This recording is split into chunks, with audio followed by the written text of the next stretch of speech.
Ang ikapitong wika ni Jesus.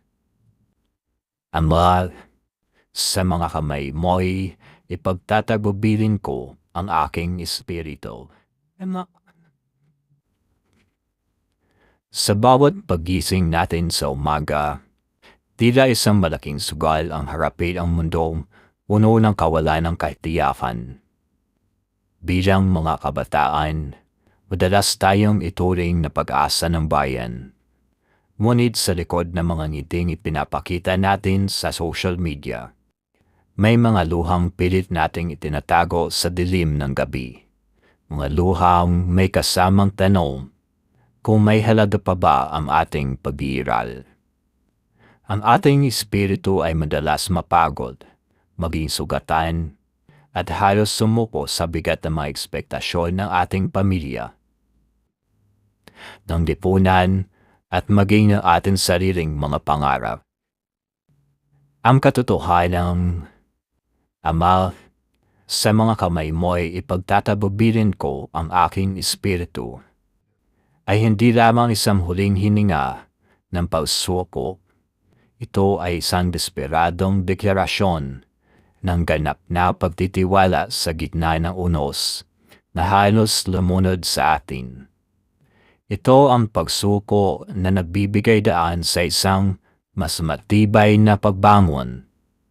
Dahil alam natin kapag wala na tayong lakas na humahatudang, siya na ang magbubuhat sa atin sa masukal na daan ng buhay. Ang buhay ay hindi isang tuwid na linya patungo sa roro. Ito ay isang serye ng mga matatarik na bangin at malulungkot na lambaf na kung saan bawat hakbang ay may kasamang hapdi. Marami sa atin ang nakararanas na ng pait ng pagkatalo. Yung tipong ibinigay mo na ang lahat. Wiyat, pagod, dugo, at pati na ang iyong karangalan. Pero sa huli ay bagsak pa rin ang hatol ng mundo. May mga gabing tinititigan natin ng kisame.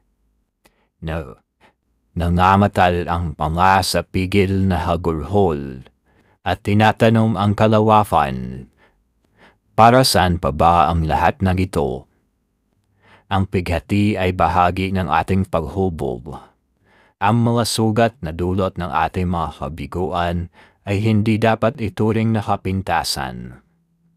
Ang mga ito ay mga badges of honor na nagpapatunay na tayo ay lumalaban.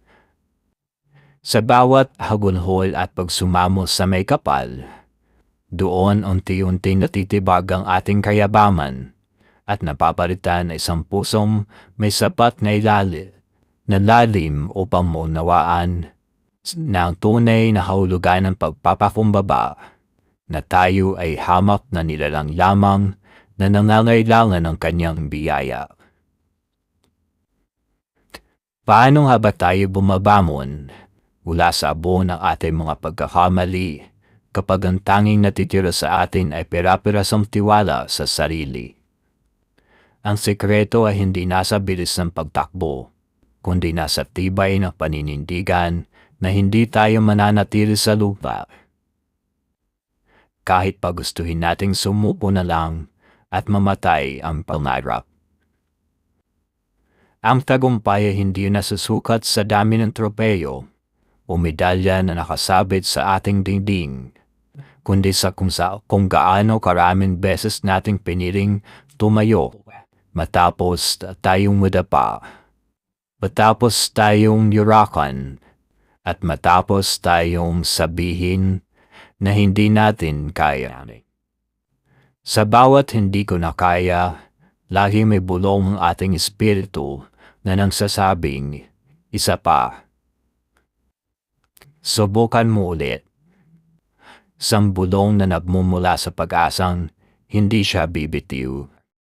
Ang pagbangon ay nagsisimula sa pagtanggap na tayo ay tao lamang, pero po, nagkakamali at nangangailangan ng gabay.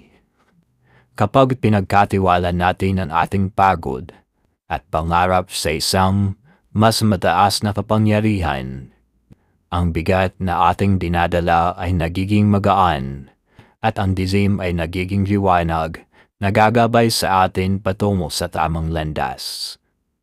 Sa dulo ng ating paglalakbay, matatanto natin ang bawat luha ay nagsisilbing pataba sa lupa ng ating pagkatao upang sumibol ang isang matatag na puno kahoy na hindi basta-basta natitinag ng hangin. Huwag nating katakutan ang hirap dahil ang pinakamaningning na brilyante ay nabuo sa ilalim ng matinding pressure. Ang tagumpay na nakamit mo na sa pawis, dugo, at panalangin ay may lasang hindi kailanman matatapatan ng anumang madaling paraan. Kaya sa aking mga kapwa kabataan, kapag ang mundo ay tila tumarikod na sa inyo, kapag ang pigati ay tila lunurin kayo, tinangala ang inyong mga mata at sambitin ang mga salitang ito ng may pananalig. Ipagkatiwala ang bawat buwas, bawat sakit at bawat pangarap sa Kanya. Doon at doon lamang natin matatagpuan ang tunay na kapayapaan at ang lakas na lupigin ang anumang hamon na darating sa ating buhay.